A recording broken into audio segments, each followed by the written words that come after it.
Hello, real feelings, artists as radical agents.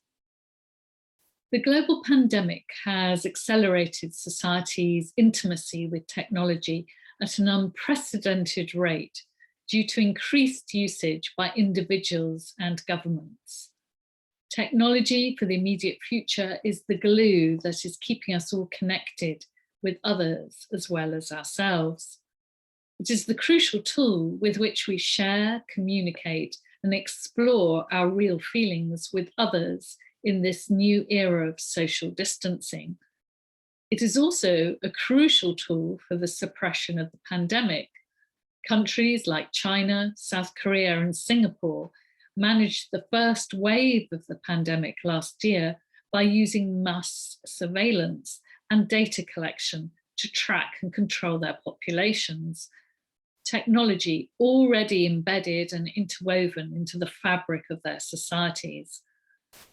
According to the Carnegie Endowment for International Peace, which has created the AI Global Surveillance Index, at least 75 out of 176 countries globally are actively using AI technologies for surveillance purposes.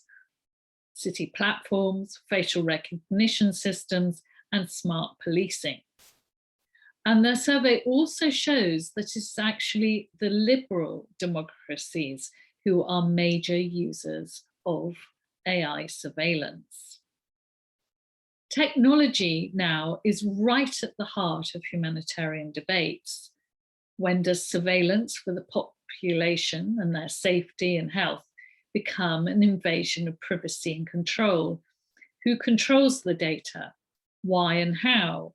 And at what cost to liberty and human freedom, which apparently are part of liberal democracies? Those are just some of the questions which are being raised. Now, last year, during the pandemic, I co-curated the exhibition Real Feelings, Emotion and Technology with my co-curators, Sabine Himmelsbach, the director of HEC, Basel, where the exhibition opened, and Angelique Spannings, director of Move Hybrid Art Centre in Eindhoven, where the exhibition is going to open again at the end of May. This presentation is actually going to look at some of the artists featured in our exhibition and use them as a way of looking at points in the Anticipate part of this conference. The 2 points are what kind of reflections art enables us to make, and how and why artists are critical agents, I would argue, rather than visionaries, for humanitarian principles in society. So if you wait till the end, I will outline why I take exception to the term visionaries, even more so in the 21st century when we urgently need change. So we begin at the beginning of the exhibition. So at the beginning of our exhibition, Real Feelings, you will find Vibe Check, 6 screens on the wall at the gallery entrance. The artwork is by the American artists Laura McCarthy and Carl McDonald, and makes the visitors immediately aware of the surveillance society we live in now. There's an artificial intelligence system which is tracking your emotions as you go round the exhibition and as you leave it too. The 6 screens on the wall show the AI's categorization of the emotions of the people in the exhibition. For example, surprise, sadness, anger, contempt, even disgust, or even glee. There are cameras planted throughout the exhibition using the facial recognition software. When the visitor leaves, they see themselves and their interactions with other audience members categorized and grouped under an emotion. Is that accurate? Is that how you really felt? Do you agree with this classification? Is that really what's happening? Vibe Check very clearly exposes the invasive nature of technology which uses artificial intelligence. The artists actually make the audience part of the artwork, thus involving them directly in seeing for themselves some of the mistakes and the biases within the system. And that's through experience, which is the power of art. So the audience becomes part of the understanding themselves of the implications of the technology in surveillance society. In surveillance society and in society in general, as technology accelerates, there are new gadgets like this, the HAPB, which says that it can claim and control the emotions which we feel. There's also AI facial recognition software. Both the gadget and AI facial recognition software are part of the affective emotions market, which in 2023 will be worth $26 billion US. It is the latest trend in Silicon Valley. Now, facial recognition software relies on the categorization of emotions on our faces. You saw how a system of categorizing emotions on our face at the beginning in the poster to the Real Feeling show. Here it is again. It is actually an artwork by the Dutch artist CORALE VOGELAAR. The piece shows American psychologist Paul Ekman's facial coding system, which is based also on his theory of 6 basic human emotions. Facial recognition technology is actually trained on this system. In the heavily contested area of the classification of emotions in psychology, there are thought to be far more emotions than just 6. And of course, our bodies, not just our faces, show and express emotions too. But that is not the only limitation. The tech AI facial coding systems only recognize happiness, for example, on white faces. It is inherently biased racially.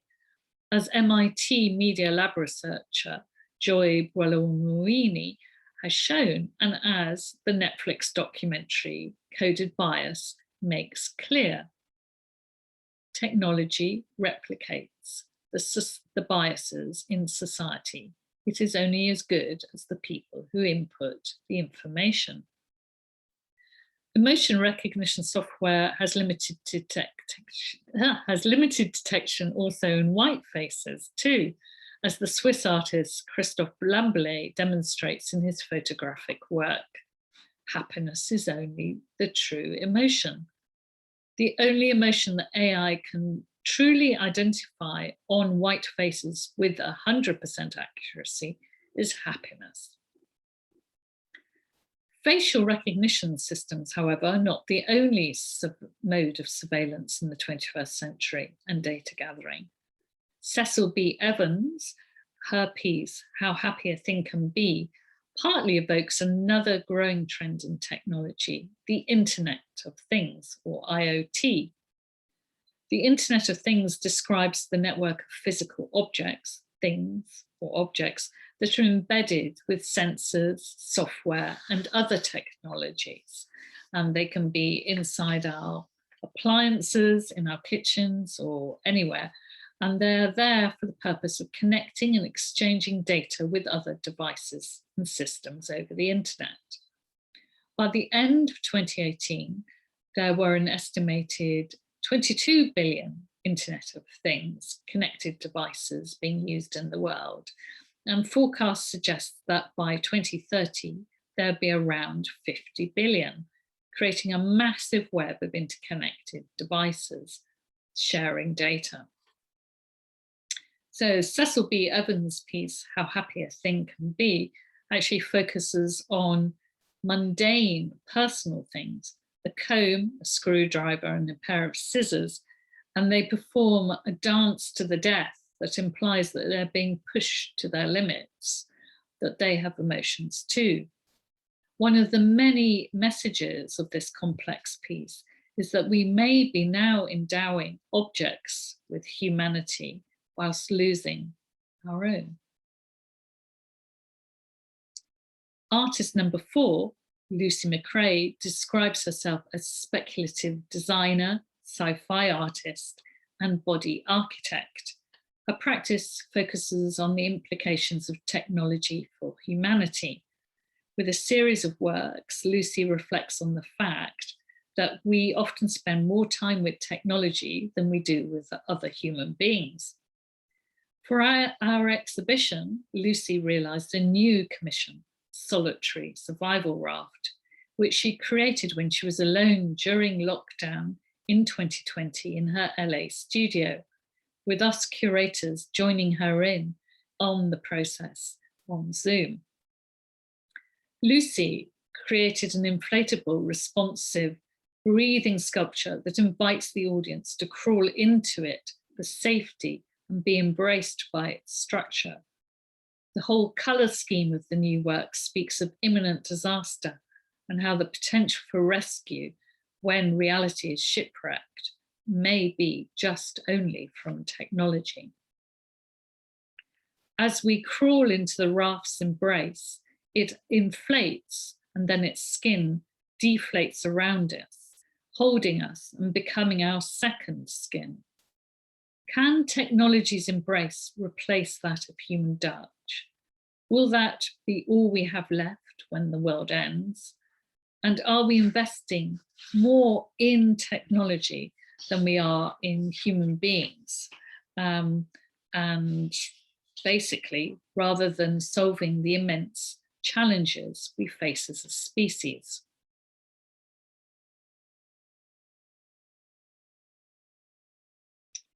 And finally, in the video piece called Terminal Beach by the artists collective TROIKA, a furry robot is relentlessly chopping down the last tree on Earth in the deserted landscape.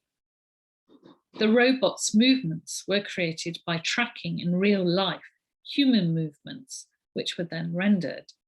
The robot has been carried and programmed by humans to carry out its actions in this fictional video piece, just as they are in real life. The piece shows that when humanity moves away from any connection with humans and nature, aided and embedded by technology, then everything suffers, including the planet. We are programming even technology for destruction, which is following our lead. Technology is only as humanitarian and caring as the humans who program it. For me, this piece also brings up another very important question and point. In the 21st century, I would argue humanitarianism cannot be considered without planetarianism. The two go hand in hand. Humans are not alone. After all, they are part of the intricate web of interconnectedness and interdependence of all beings and of all matter. And this is an idea which the new materialist philosophers and thinkers Karen Barad, Donna Haraway, and Rosa Braidotti insist.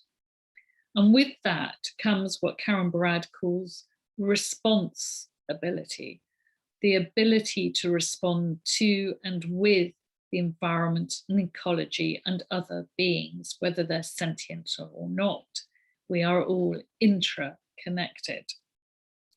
Human rights, I would suggest, in the face of the climate emergency, has to be now importantly co-considered with environmental rights. They are intimately interconnected. This is in a world which earlier this year announced that water, one of the Earth's natural resources and a fundamental condition for supporting human life, is now being valued, bought and sold on the Wall Street Stock Exchange. So I hope with the example of just some of the artists in our exhibition, Real Feelings, I have shown how artists are radical agents in our society. In the case of our exhibition, they investigate and explore the implication of technology on society, ecology, the individual and communities. And these are just a few of the examples. And before I finish this presentation, as I promised, I'm going to outline why I take exception to the term visionary being used to describe artists, particularly in the 21st century and in relation to humanitarianism. Artists may be seen to be visionary in some cases, because after all, they see and create representations and visions beyond the known.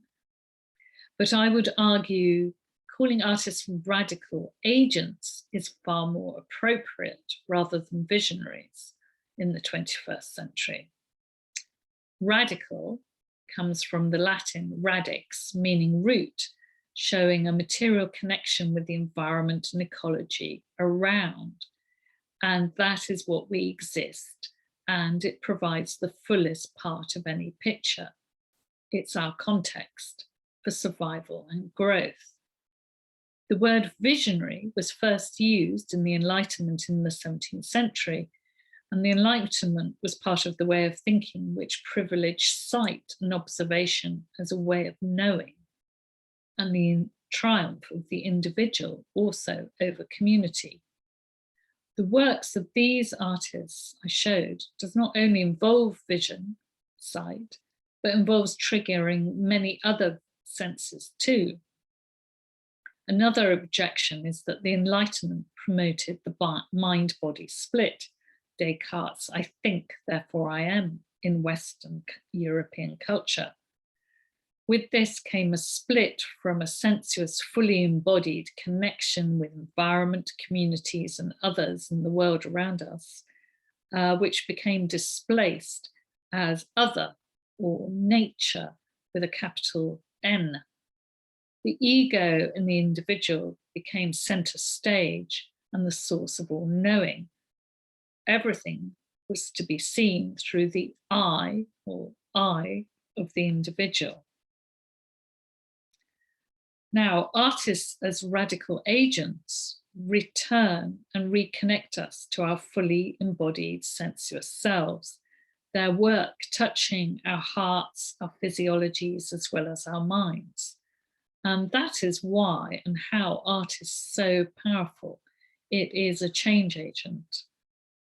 The word agent is deliberately chosen too, because it suggests action, doing, agency, change, whereas visionary is much more passive. It's something which happens to you, or it's something you see, observe, but you don't get involved with.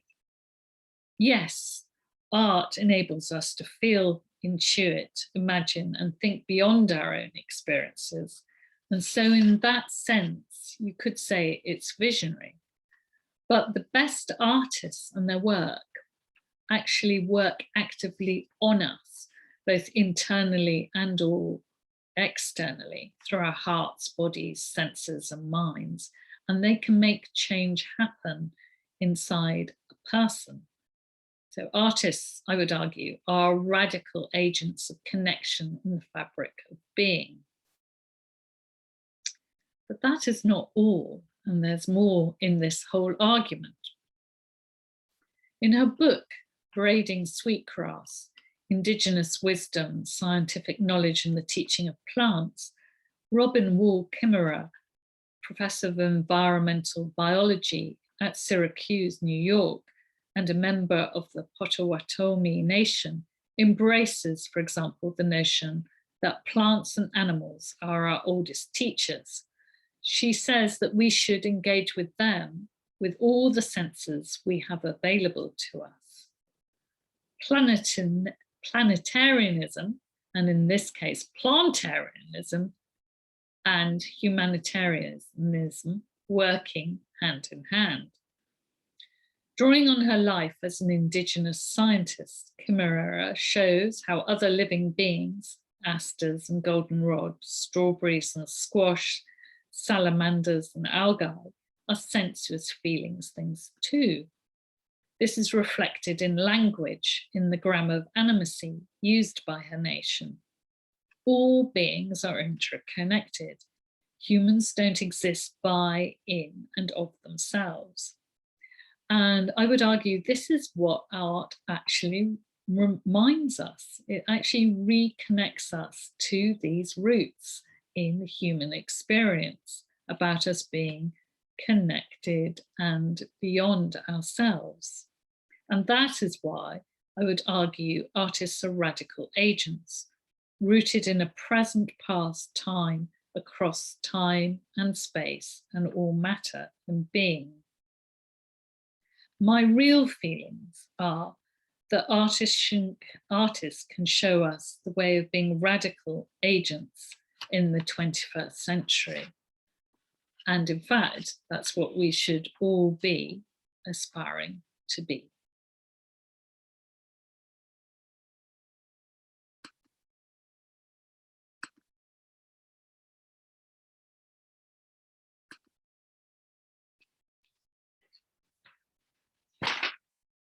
Oh, God.